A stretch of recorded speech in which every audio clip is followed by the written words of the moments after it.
Wrestling fans around the corner, around the world, I'm Dan Marty. I'm MJ in the house without a tooth. A brand new episode of Wrestling Insider's Party with Marty is next. Stand by. Wrestling fans around the corner, around the world, I'm Dan Marty. And I'm Mr. USA WWE Hall of Famer Tony Atlas. The road to WrestleMania has begun. Wrestling fans are looking to add to their man caves. You got to see what we have in the eBay store. Check it out. Support Wrestling Insider's in-studio shoot interviews on eBay with this brand new personally autographed WWE Royal Rumble 2021 11x14 poster signed by WWE Universal Champion Roman Reigns, his advocate Paul Heyman, and Kevin Owens. Reigns and Owens battled for the Universal title in a last standing match January 31st in the Thunderdome in Tampa. This limited edition collector's poster is number 31 of only 50 produced. Comes with WWE authentication hologram on the poster itself. Also comes with an on-air shout-out from WWE Hall of Famer Mr. USA Tony Atlas and a bonus autographed 8x10 photo. Get this rare, awesome collectible for your man cave and help keep wrestling legends working now. Boston Wrestling Sports and the MWF explodes into a new year of unknown with professional wrestling content galore, and we need you to join our family. Every Tuesday night at 10 p.m. after we review the previous night's Monday Night Raw, it's Wrestling Insiders at your house with the unpredictable WWE Hall of Famer, Mr. USA Tony Atlas.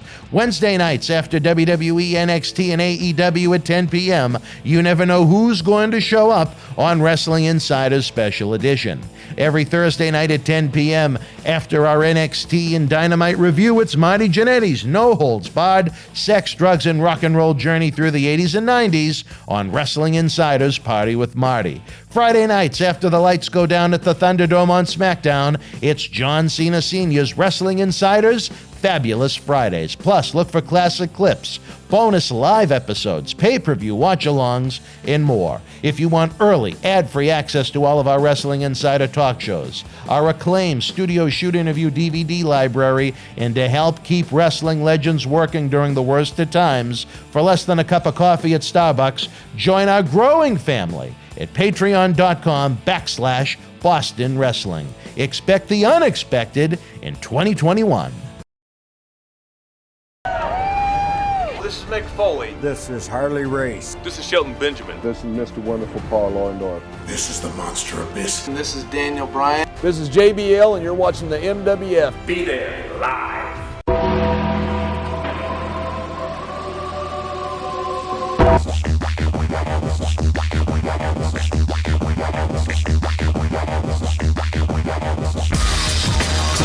Any damn knockout or concussions, I forget a lot of them. And I see them and it's like, oh my God, hey, how you doing, dear? She goes, Marty, it's me. It's your damn girlfriend. I'm like, you're my girlfriend? Oh, shit. Well, I tell you, you know what some fans have asked us to do is go into, on the big Boston Wrestling Titantron to our left, go back to WWE Network and play some of your old matches, and even though we can't put the footage on Voice camera, over it. but almost like what we do at the pay-per-view Yeah, watch-alongs, that'd be only fun. with the older stuff. So maybe that's something we can start to do. Yeah, that would be fun. I'd Some like of your that. classics. Because when I'm seeing it, I remember shit. Like when Bastion Booger used to put me up against a post, and remember him? Yeah. But old Bastion was like 350 pounds, and he was, he didn't really smell that bad, but he did.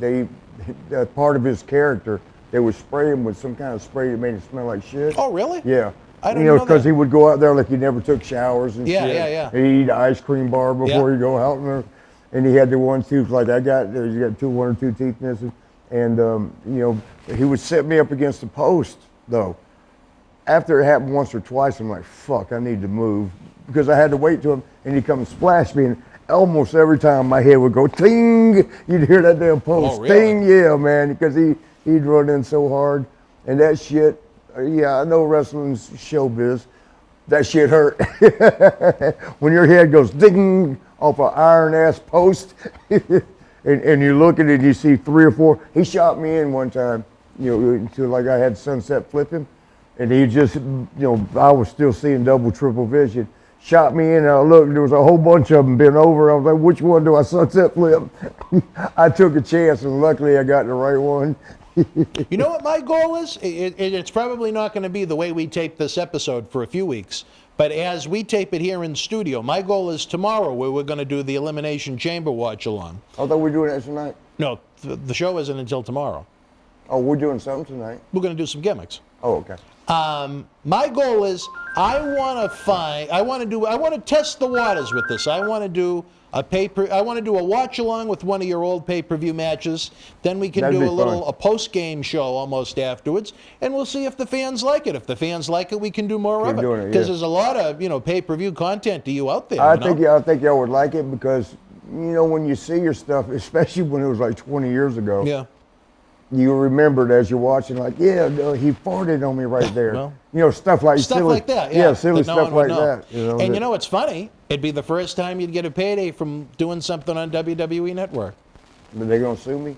No. If we use their footage on the air, maybe, but we're just going to do the commentary, the play-by-play. Would you actually fight Triple H to have sex with Stephanie? No. You wouldn't fight him? No. Do you still have sex with Stephanie? I think Stephanie's a very lovely woman. She is a sweetheart. Very lovely woman that you know quite well. I don't do that. Quite. Don't do that. Stop it. Quite well. Stephanie knew how to rock at one point when she was younger. I remember being at I think it was Wrestling Superstars TV taping in Springfield, Mass. back in '96. And Stephanie showed up. She was in college. She went to, I think, Where did she go to she went to college at? BU or BC, both her and Shane. Well, he went to Boston. Yeah, she did too. Oh, she did? And she showed up with a bunch of guys to the TV taping, and I believe she had some adult beverages. No, not still. And they were told to leave the building. The kids or her? All of them. All of them? Yeah. I said the kids. I mean the guys. Well, they were young. Yeah, I guess you could call college-age people kids. So Stephanie knew how to rock. So did Shane. All right, anyway, folks, back to 1989. The Rougeau's music played during that six-man. Maybe we'll look at During it. the match, it actually went off? Yeah. Okay, I should remember something like that. And you know what I said even as a kid? What? The Rougeaus and the Rick Martel are going to win. Because they he gave hit it the away. music early. You know what I tell you about the girl I married for 4 days? You told us already in a recent episode. Pat Tanaka stood in for my brother's best man. Yeah. And he was in charge of the music. It was a little boombox thing. I mean, it was just like a real quick throw together kind of thing. And the song that I had queued up was Aerosmith, like, I don't want to miss a thing. You know, that song about when you're sleeping. Yeah. I don't want to close my eyes. I don't want to fall asleep because I miss you, baby. And I don't want to miss a thing. Somehow, Pat screwed. All he had to do is push play. That was all he had to do. But he did something that rewound or did something, and he pushed play like when it was time, you know, after the vowels and all that. And the song, he hits it, and this old song comes out and goes, I hate everything about you. I hate. And oh my God, everybody in the place was like, and Pat's hair was up like this, and his eyes were big as shit. Do you think he did it as a rib or was it an accident? It works out. It was so perfect. No, he didn't do it as rib. He fucked up somehow. I don't know how you just push play. Well, but it was pretty right though, because we stayed married for 4 days. yeah, so it kind of was fitting. Yeah, It was fitting in the end. foreshadowing as hell. Also on SummerSlam '89, you had what was kind of odd. The What? Brainbusters were the new tag team champions, and they took on the Hart Foundation, not in a title match, but a non-title match. Now you'd think, typical wrestling booking, non-title match, Hart Foundation would go over to build to a title match. Right. But even though at SummerSlam '89 the Brainbusters were the champions and it was a non-title match, they still went over.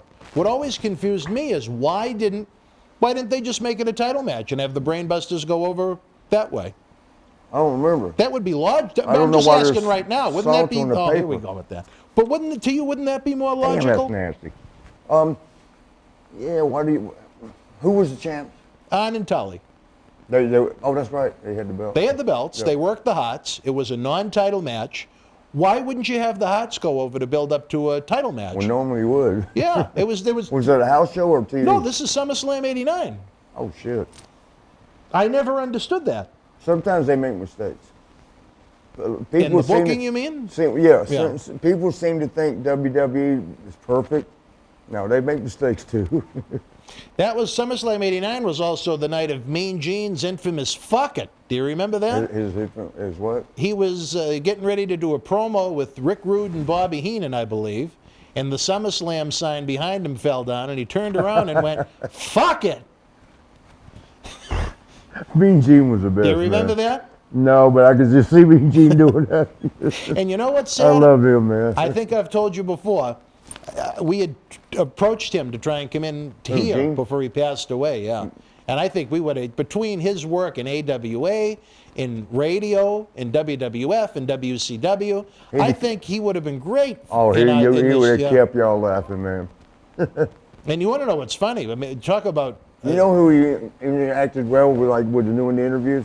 Macho Man, because Macho was off the wall. He'd come up with cream, the cream of the crop, and then to throw it or something, and then he would go, "Well, you're going to get." He'd come up with, they interacted so good together. He was great, and you know that. It's just another thing about wrestling in 2021, not to talk about the quote-unquote good old days, but they have these nameless, faceless women standing there with the microphone. What do you think? You mean now or back then? No, now. What do you think about your match tonight against They're not nameless. Bobby Lashley? Well, no one remembers them. They're pretty. And what else do they have to offer other than that? You want me to tell you now or Well, later? I'm talking about for the wrestling content. They're Do you pretty. think people 30 eye candy. and 35 years from now, are people going to remember any of these people, these Not women? need to, because they're going to be new ones. Well, people will remember Mean Gene forever that watched Yeah. him. And that's the point I'm trying to make. You was trying to make a point? He added so much value to what he did, Yeah. to the content. It was one of the best. Every time Gene was involved, he helped make whatever the angle was better and stronger. Yep. He was very effective in what he did. And you know what's funny? I don't know if did you ever see the show Legends House on WWE Network, where they had the 8 legends living together in the same house for 8 No, I weeks? missed that. I heard all about it and shit. Well, Gene and I Tony, think Jimmy Hart set that up. Gene and Tony were roommates. You imagine living with Tony in the same bedroom for 8 weeks? No, I can't. He calls me a racist. That would have made for some interesting content, I guess. it We mentioned Tiny You List. know how much I'd have ribbed him, man, right out of that room? Tony? Yep. Well, what a house, yeah. Let me see if I can remember. You had Gene and Tony, Piper and Hacksaw, Hillbilly Jim, Jimmy Hart. I wonder if I can go back and watch that sometime. It's on WWE Network. Yeah, Howard I ain't got Finkel. that. What about I'll give you YouTube? my password. Okay. Who And was, if not, who was YouTube? the 8th one? I don't know if it's on there. Pat Patterson, Howard Finkel, Hillbilly, Jimmy Hart, Oh, Hillbilly, I love him, man. Piper Duggan, Tony, and Mean You know Gene. what? Those were the 8. So Hillbilly Jim told Road Warrior Animal one time, because I was ribbing on him, on Animal. Uh-huh. And he's like, Marty, you're the only one that can get away. He was laughing, like, whatever the hell it was. He's laughing. He's like, you're the only one who talk that shit to me. And Hillbilly goes, don't you remember? We always said Marty's the most smartest fucked up person we know. Hillbilly was a connoisseur of videos, wasn't he? Yeah, he did the Coliseum. He worked with Coliseum Video, but he enjoyed videos of a different kind. Well, I wouldn't know nothing about You that. don't know anything about yeah, that. why do you know it? Well, I just, you hear things. Yeah. Hillbilly worked for Tony Rumble several times when I was young. I thought he was a really cool guy. Nice Yeah. guy. Who, Billy? Hillbilly, yeah. Yeah, he is. He really But is. he liked his movies. What did he watch? Sonny's Pornos? I don't know if it was those ones, but Hillbilly liked his movies. Okay. You don't know any? You never watched a movie with Hillbilly? I'm not going to now. Oh, man, I tell you, sometimes the stories that I'd like to throw out there, too, are even worse than the ones that I do. But that's a different story for a different time. We mentioned on a recent episode the passing of Tom Tiny Lister, who was Zeus in No Holds Barred in WWE. Yeah, His love you, brother. first in-ring match was at SummerSlam '89. It was Hulk Hogan and Brutus Beefcake, managed by Miss Elizabeth, taking on Macho Man Randy Savage, Zeus, led by Sherry Martel. Randy's gone. Elizabeth is gone. Lex is still around. I'm not talking about Lex. Well, I know I was asking okay. something. And y'all too, always ask. You know, I wouldn't do this because it'd be real disrespectful if Randy was still around. And Lex don't, you know, she's not around. But I was just curious. I mean, she was so sweet and innocent. Do you think she was good at sex? Do y'all think she was good at sex? Miss Elizabeth. Now, see, I wouldn't ask that. Randy would, first of all, tear my head off. He didn't know. He loved that you lady. were around her in locker rooms, but from just the television. She was just quiet, and she was. She seemed like a very even when she was around during the WCW days around this area, because we knew Kevin Sullivan quite well. Just a very classy. Nah, he didn't tap it out. No. I'm not trying to even insinuate that. Oh, okay. I'm just saying she always came across as a classy lady. Yes, she was. So I thought so. Whether that translated in her intimate moments, I don't know. But I don't know. I always wondered because she was so quiet. She was just like, man, she didn't ever say 3 words. You know, she would say hello and smile. That's it.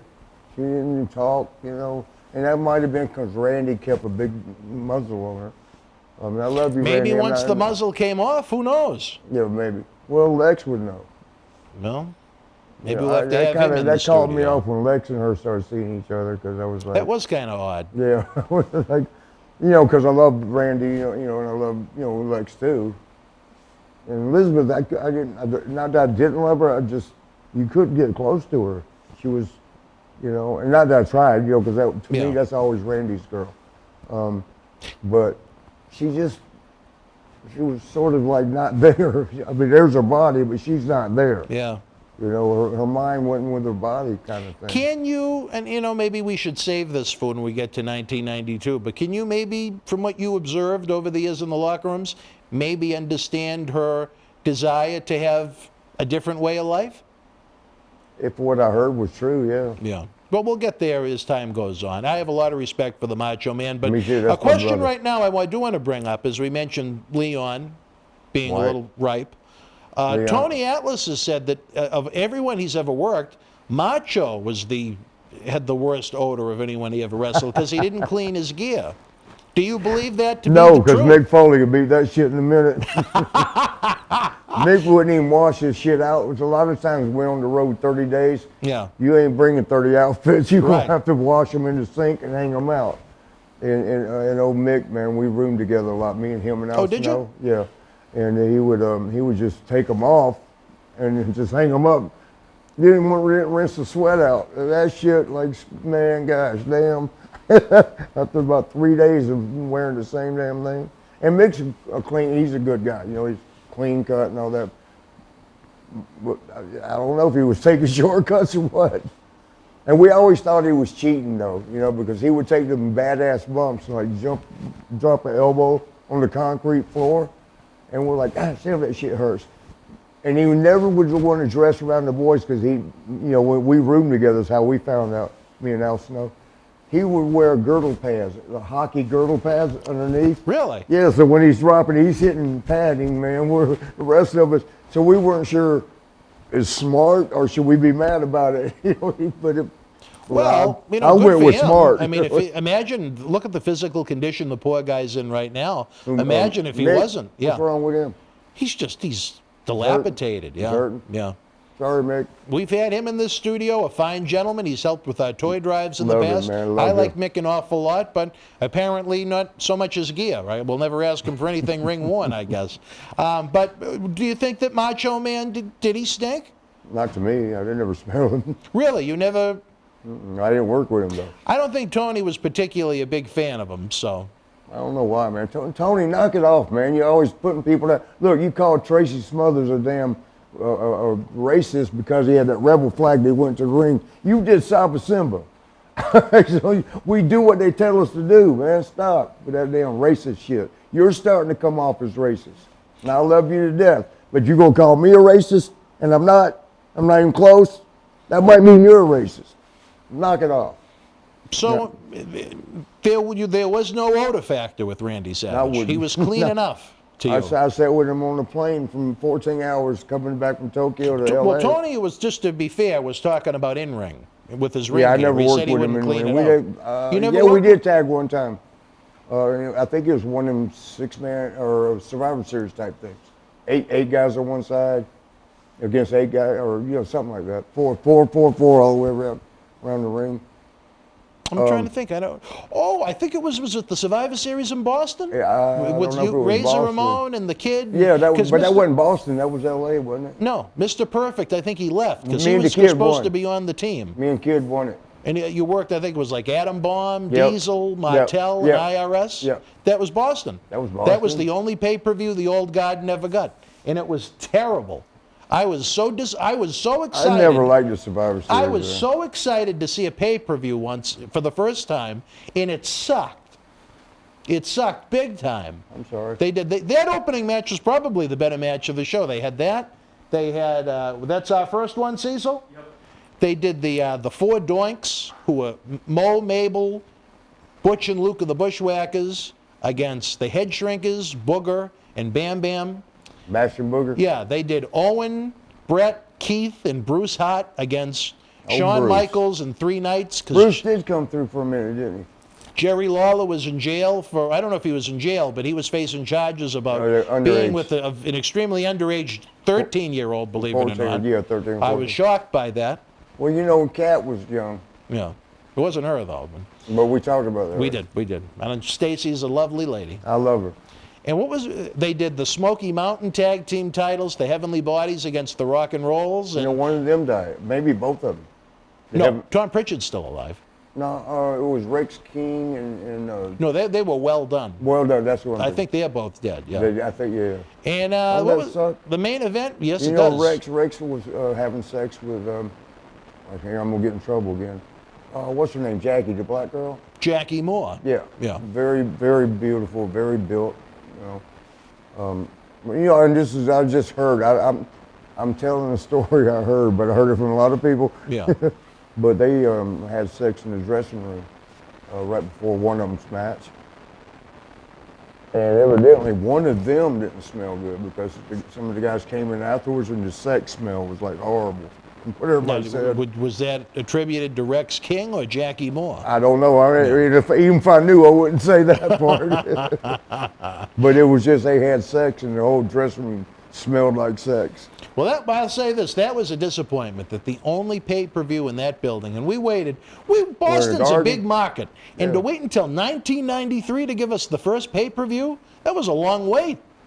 And it sucked. I think we were supposed to have Larry Bird who's going to be a guest announcer.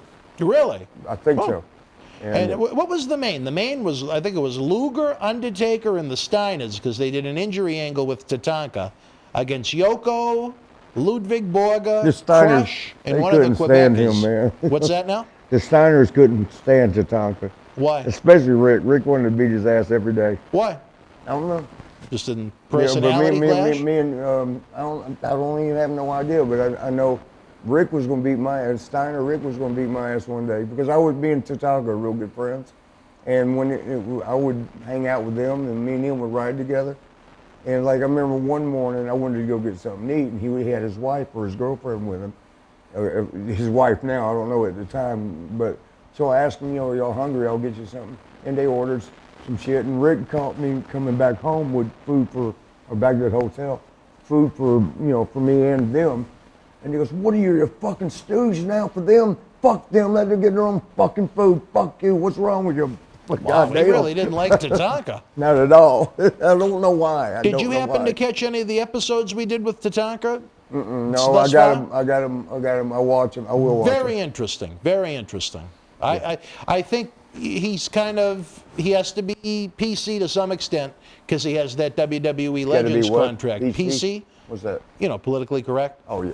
But I mean, just No, he's like that. interesting, well-spoken. I really enjoyed having him here in the studio. He's fun, man. He's Yeah, actually... I hope to have him back sometime in 2021. He has a new Legends figure out exclusively at the Target store, so for the fans out there, Target, we can have Tatanka down and he can sign the figures. So hopefully, I'd like to be able to get a few fans in. You want to call him? No, we don't want to bother right now? him. No, he's I found my phone, y'all. He found his phone. Back to the main event, SummerSlam '89. We talked about the passing, unfortunately, of Zeus. Yeah. Zeus, I tell you this. Was he on that? He was in the main event. It was Hogan, Beefcake, managed by Elizabeth. Yep. Against Savage and Zeus, managed by Sherry. And that's how we went off on the Elizabeth story. But Zeus said he got $56K for the match. You think that's high end, low end? I don't think it's true. What do you mean? Nothing. No, honestly, what do you mean? If he did, he got paid more than everybody. Well, he was in the main event. Yeah, I know. I'm not new. I'm sure the Hulkster got a lot more than 56. I don't know. I never got people's number. Yeah. That's like with you and Coco. I don't want to get in the middle of the negotiate. I don't want like knowing anybody's number because it's only going to be bad for you. Do you think in the long term it's hurt the boys that the industry is set up like that? Like what? Well, like comparison, everybody in Major League Baseball has an idea of what the other guy makes. And then when it comes time to negotiate a deal, you have some numbers to work with. In wrestling, it's kind of a vague mystery. You know, the top guys in WWE kind of hit a ceiling as far as what their downside guarantee is. I mean, my opinion, this is my opinion only, wrestling's a low-down game. It's a low-down game. I mean, it's really low down. Low down? Now, what do you mean by that? It's dirty pool. I mean, it's dirty as shit. I mean, the baseball players and the football players and the basketball players do hear what everybody else is going to make. And that's how they say, wait a minute, I'm better than him. I want this much. Yeah. But somehow wrestling's able to keep it quiet on the down low. You don't get to know. It's not out to the open like that. And then again, some of the wrestlers would really raise hell. You know, we're like, nah, wait a minute, Paul White got 900,000? Nah, fuck that. You know? Well, do you think that hurt you guys long term? In my opinion, you negotiate what you're worth. It don't matter what they're worth. You negotiate what you're worth. Simple as that. See, the problem is you don't know exactly. You don't know what's being paid. What the pot is. Yeah. Like, for example, let's say, I'll ask you point blank. Do you think you guys were more over than the Bushwhackers? Do I think we were? Yeah. I don't know. They were pretty popular because they were entertaining, you know, with the yay, woes and all that. Do you think? But it's a matter of what you draw. Right. How many, we call it putting asses in the seats. Right. I think we probably would put more asses in the seats. So would you be, it would bother you, just say if at the end of the year, you guys were making $250 a pop and the Bushwhackers were making $325. Wouldn't bother me. Just next year, we're going to ask for more. Well, but again, it was like I said, I never want to compare numbers, but you want your fair value. If you're putting asses in the seats more than somebody's getting paid more, I don't need to know how much they're getting paid. But they're getting paid more than us, so we got to up ours a little bit. You know, and we actually went through that with Vince one time. That's why. The story about, was it the cookies or the cereal? The cereal, yeah. And when we went through that, that was his opportunity. He said he would pay us better because we asked him. We said, man, we want to be a bigger part of his company. We're not asking for a free ride. We will work harder. So what can we do? We want to go up a little bit on the pay scale and the work scale. We'll work our ass off. And Vince, you know, he was like, I like that. We shook our hands, and then we go do that commercial, and everybody's getting twice what we're getting. And the only reason we knew is because the Screen Actors Guild, SAG, it was a commercial. They didn't know not to hide hide it from. They just find your name and sign it. And so we're leaping through. And we're seeing Road Warriors 10,000, earthquake and what's his name, Typhoon. natural disasters 10,000. The Rockers, 5,000 each. And we're like, we're getting the low end of goddamn Gin. And that's when Sean he threw a bitch fit. He wanted to quit. And I feel like, okay, he ain't said shit to me. I'll quit in a damn minute. And he said, no, I'm serious. Fuck this shit. We just talked to fuck it. So I said, all right, what do you want to do? He goes, go call Vince and tell him we quit. All right. And we didn't have cell phones yet. Straight to a payphone that was right there. Yeah, called up. Pat Patterson actually got a hold of him. And he goes, Marty, what you doing, Marty? I said, hey, man, we got to talk to Vince real quick. He goes, well, Vince is busy, Marty. I'll talk to you. What's up? I said, well, we want to know the best way to put in our notice. We're going to go ahead and put our notice in. Oh, Jesus Christ, hold on, Marty. And he got Vince right on her. Hello? You know, and I told him, I said, hey, look, man, what do we do? Do we need to write it out? Because you had to do 90 days, you know, a written notice. Or verbally, that's what I was asking him. Like, how do we do this? Is there a written notice? Do we verbally say we're done? And he's like, well, what's the problem? I said, well, we're just done. And he goes, well, why don't you come in and talk about it first? I said, no, we just talked to you 2 weeks ago. We don't want to talk no more. We just want to finish up. And he was like, well, I really hate to hear that. Wish you would talk about it first.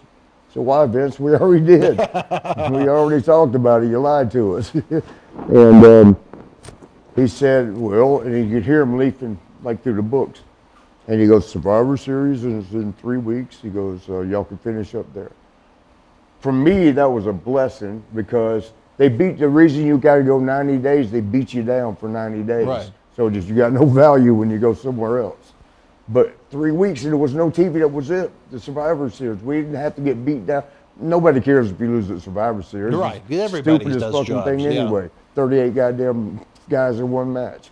But so, we didn't care, and I was so happy about it. I was hanging the phone up, and I was so excited, and Sean's standing right here. And he goes, what happened, what happened? I said, you're not going to believe this, brother. We get to finish up the Survivor Series. And Sean's face is, he sees me all happy, right? And then when I'm like, we get to finish up the Survivor Series, which is 3 weeks away. And he goes like, what? Yeah, we don't got to get beat down for 90 days. We get to finish up the Survivor Series. He goes, he's going to let us quit? As soon as he said that, I'm like, oh, no. What do you mean he's going to let us quit, Sean? Did I not just call him and tell him we quit? Didn't that what you told me to do? But he's going to let us quit? Oh, goddamn. It was bad. I mean, we flew home. I went home to Orlando. He had a house. His house was in Tampa, Florida. And I got home. Vince was on my answer machine. Back then we had answer machines. When's the last time you heard that?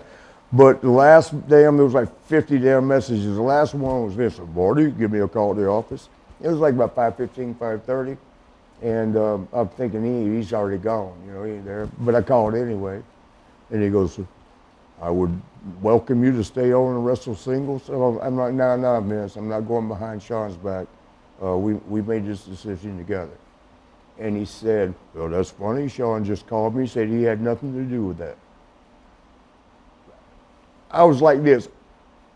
I don't even know if I said goodbye. I just hung up and I called Sean immediately.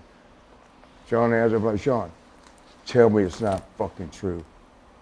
He already knew. He got quiet. He was dead ass silent. Tell me you did not call Vince and say that was all my shit. And he says to me, Marty, I thought about it on the flight home. You're single, I'm married, your house is paid off, I'm still paying mine. I can't afford to quit right now.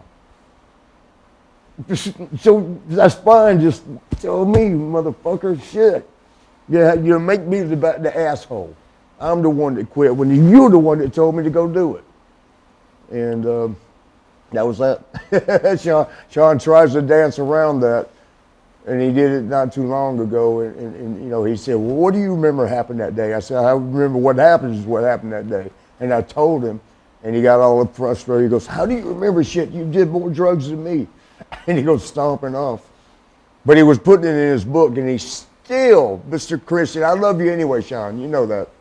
But he still put it in his book the other way. Marty wouldn't screw that up. Huh. Yeah. Well, speaking of giving notice, leaving the company shortly after winning the tag team titles, out of the company giving notice were Ron Anderson and Tully Blanchard, the Brainbusters. A surprise to see that a team that was given such a great push in the belts, all of a sudden want to head south back to some guaranteed money from Ted Turner, who recently bought the what became WCW. Yeah.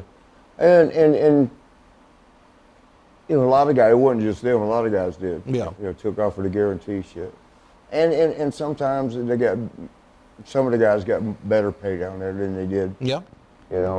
Vince actually started upping the pay when they started upping their Really? pay. Yeah. No, that's usually how it goes, Yeah. right? It's a great look at what's going on right now with WWE and AEW before the coronavirus. Some guys were AEW's getting doing good, ain't tremendous raises. Some tremendous raises were coming the guys' I'm ways. surprised. I'm so happy for AEW. 'Cause Yeah. I like all the guys. I mean, I like both. Everybody everywhere. You know what? The more promotions that are doing better, the more jobs it creates. Well, and that's more what more that's opportunities what I for you always to say, become it's- an agent It's somewhere, good right? for the boys. Yeah. You know, Yeah. You got a choice. When you got no choice, you're getting You're punished. stuck. Yeah. You're stuck. Do you think it had anything to do with Dusty Rhodes coming in, where they weren't particularly huge on his style of booking? You think maybe that led? It was another Back then, you mean? in '89. Do you think that was another reason maybe they wanted to hit the road? They didn't want to be around Dusty anymore? I Or don't were you know. not friendly I enough don't with know. them? I don't No. know. I mean, I don't want to say something I don't know. Well, there was also a rumor going around that Tully was working as a double agent, trying to recruit heard that, guys to go to the NWA. Did he ever come to you and say, "Would you like to come to Turnerland"? No. Did you ever hear of anyone that he did approach? Really?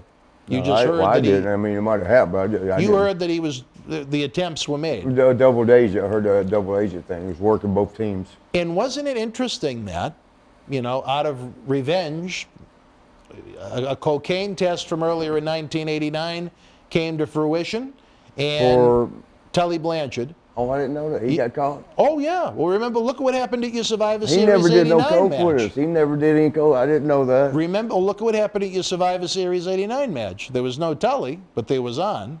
Yeah. My And- arm was always good. What happened, if you look at what happened to the career of Tully Blanchard as a result of this, he failed that test earlier in I'm '89. surprised at that, man. He They- never did. Because we did a Right. lot of cocaine back then. There's no Never kidding. did none with Really? him. Yeah. Shortly I after, would have never guessed he did that. Shortly after winning the tag team titles from Demolition and giving a good push, they put in their notice that they're going back to the NWA. WWF retaliates by, I guess one of the points of contention was Vince promised they'd make the same amount of money or better. Tully was suspended for the cocaine test failure. I never knew that. That's On's crazy. payday went through the roof, almost doubling. So Vince kept his word with On. On wound up making maybe just a smidge more than he would have made if he was with the NWA, Why because he did they- did why- business on the way out the right way. Right. Tully got nothing.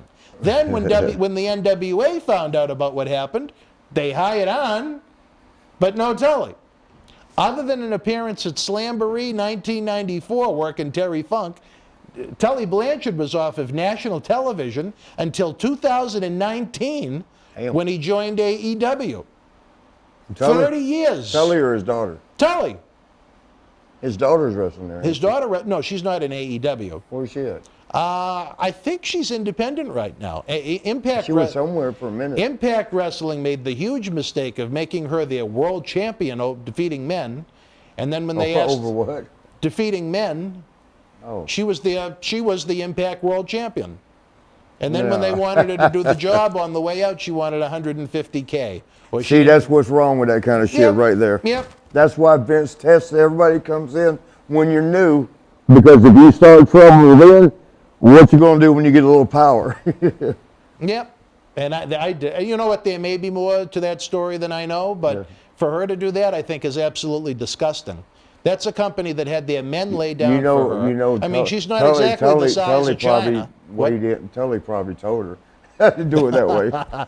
Well, I'm sorry, Tully. I love you, brother. hopefully Tessa Blanchard doesn't have to go 30 years before she gets another contract. But it's really sad what wound up with the career of Tully Blanchard. Yeah, because he was good. He was very good. He was excellent. I mean, We learned a lot from both of them. Yeah. Just that one cocaine fail. I didn't that one never know test, about that. That's one crazy. test, Unless I forgot or something. That but one bump, that one line. we rode together with him sometimes. Did you? Yeah, Arn and Tully being in front. Tully was a little asshole when he get drinking. He was a cocky ass bastard. And that was known, and Arn would say, ignore him. He's just, he's being an ass. But we'd be in the back seat, me and Sean, and we'd be passing this little vial back and forth like. Really? If we had known Tully was doing this shit, we wouldn't have had to do it that way. Do you think WWF took any pleasure in that? Oh, I don't know. Any Why joy would they? in Tully? What? Why? Why would Well, they? they were known for ones they didn't like to really zing them if they could. I don't know, man. I You don't thought know. Tully was pretty professional. Well, not on the way out. Maybe they learned of the rumors we talked about that he was trying to play double agent. And Yeah. Well, Let's go back to if you can get away with that, good for you, man. Shit. Get double pay, both teams. I thought Kurt Angle was a double agent for so long. Why did you think Kurt Angle? Oh, I thought TNA, he went to you mean. infiltrate down there with the Jarrett's thing. Where we were TNA. TNA, yeah. Yeah. Well, But I heard he did he made out like a bandit. Granted, you'd have to be a smart fan to know of these types of things, but Axe and Smash Demolition regained the titles from the Brainbusters after the issue where the Brainbusters put their notice in.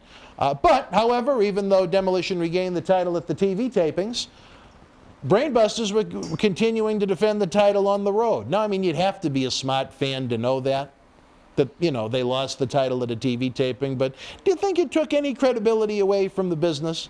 Would it have hurt to say, make an announcement saying, you know, this past Tuesday night, Demolition lost, I mean, the Brainbusters lost the titles to the Rockers. This is not a championship encounter now. It's just Brainbusters versus the Bushwhackers. I was going to say, so much dirty pool goes on. There's Yeah. shit that goes on behind the scenes that fans don't know, and hell, the boys don't know either. You know, we usually know what's going on, but sometimes we don't even know. Yeah. It's dirty pool. Well, it's a sad ending to the career of Tully Blanchard, pretty much full time. It's kind of cool. I'll tell you this: he's a good promo in AEW, even at his age. He's got to be mid-60s, I would guess, at this point. Yeah. He was older than you. Yeah. But good for AEW. I saw him about a year ago at some convention. Uh-huh. He still had some hair. And he's got a little moss. Yeah. He's not doing as good as you, though, brother. I got too much hair, You got man. too much. Where's the damn scissors? I mean, Annie wouldn't go anywhere near you. There you Too go much with hair. ass-eating Annie. Too He much hair. loves ass-eating Annie. Too much hair. All right, wrestling fans, we're getting ready to wrap up yet another tremendous installment of Wrestling Insider's Party with Marty. If you have been chatting with us to the right, thank you for joining and typing along. The Super Chat button is open for business. We appreciate it. It helps us keep the lights on. How's that work?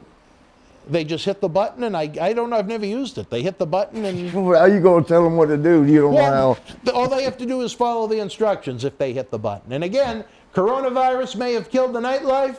Not in Boston Wrestling. Our And not in eBay MJ's store room. or MJ's room. The Boston Wrestling eBay store is open 24/7. You can find the link in the description box below.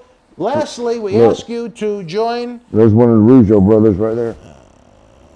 You don't know which one, though. It probably looks like Yach. The world-renowned Patreon is open for business as well. Over at patreon.com/Boston Wrestling. For less than a cup of coffee at Starbucks, you get early ad-free access to all of these great talk shows. You get access to our acclaimed studio shoot interview DVD library, is seen by millions online and millions more on Howard Stern. You get Patreon exclusive access, and you help keep the wrestling legends working. We know not everybody has extra money to spend during these crazy times. Simple things you can do for free to help. Give us a thumbs up. It lets YouTube know you're enjoying the content, and it shares the video with more new fans that have yet to find us yet. You can also subscribe to the channel, absolutely free, and you can share the link across your social media platforms. Go over to Reddit, Facebook wrestling groups. Many ways you can share the links to these great shows. Get new eyeballs on it. Marty, I don't have that big of an ego. I realize there are millions of fans that don't even know these shows exist, but I do believe once they find them, they'll really enjoy them, as we've seen by the growth on this channel over the last year. Yeah, and some of them are kind of good. Just the ones with him. Yeah. All right, for my partner in crime, Now, Marty, Tony does a good one, too. And who else do you have on Wednesday? John Cena Sr. is on weekly. those and are then pretty on good. Wednesday night, we have the rotating guests. Sometimes it's Warlord, sometimes Jerry I Sags, still ain't seen sometimes the Warlord Tatanka, one. I heard that was a good sometimes Savio. Though I thought the Warlord was excellent. Very honest, upfront, open guy. I'd like to have him back, too. For my partner in crime, Marty Jannetty, I'm Dan Marotti. We'll see you next Thursday night, 10 p.m. on Party with Marty. And don't forget, tomorrow night, when the lights at the Thunderdome go down, John Cena's dome is just lighting up. And if you want proof for that, How would you come up with that saying? Ask Margot Ouellette, Margot who? Maurice's mother from Ms. and Mrs. Oh, yeah. She knows the secrets of John Cena Sr. Stop We'll telling- see you tomorrow night at 10, folks. Good night. Here's my phone. The World Wrestling Federation was live at the Worcester Memorial Auditorium in Worcester, Massachusetts, April the 15th, 1982. In the opening contest, Lawrence Sosi beat Baron Mikel Cicluna via disqualification. Blackjack Mulligan with the win over Steve Travis. Tony Atlas and SD Jones defeated WWF Tag Team Champions Mr. Fuji and Mr. Saito via disqualification in a best 2 out of 3 falls match. Jesse the Body Ventura with the win over Rick McGraw. And in the main event, Andre the Giant defeated Adrian Adonis. If you were in Worcester Live, share your memories in the comment section below. Use the links in the description box to keep Wrestling Legends working in our eBay store and on our world-renowned Patreon streaming service so we can bring you more interactive superstar shoot interviews to relive the good old days of professional wrestling. Check it out. Boston Wrestling Sports in the MWF explodes into a new year with professional wrestling content galore and need you to join our family. Every Tuesday night at 10 p.m. after our Monday Night Raw review, it's Wrestling Insiders at your house with WWE Hall of Famer Mr. USA Tony Atlas. Wednesday nights at 10 p.m. after NXT and AEW, join Rotating Legends on Wrestling Insiders Special Edition. Every Thursday night at 10 p.m. after our NXT and Dynamite review, it's Marty Jannetty's No Holds Barred Sex, Drugs, and Rock and Roll Journey on Wrestling Insiders Party with Marty. Friday night after SmackDown, don't miss John Cena Sr.'s Wrestling Insiders Fabulous Fridays. Plus, look for classic clips, history videos, bonus live episodes, pay-per-view watch-alongs, and more. For less than a cup of coffee at Starbucks, get early ad-free access to our Wrestling Insider talk shows, our acclaimed studio shoot interview DVD library, and help keep Wrestling Legends working during the worst of times. Join our growing family at patreon.com/Boston Wrestling. Expect the unexpected in 2021.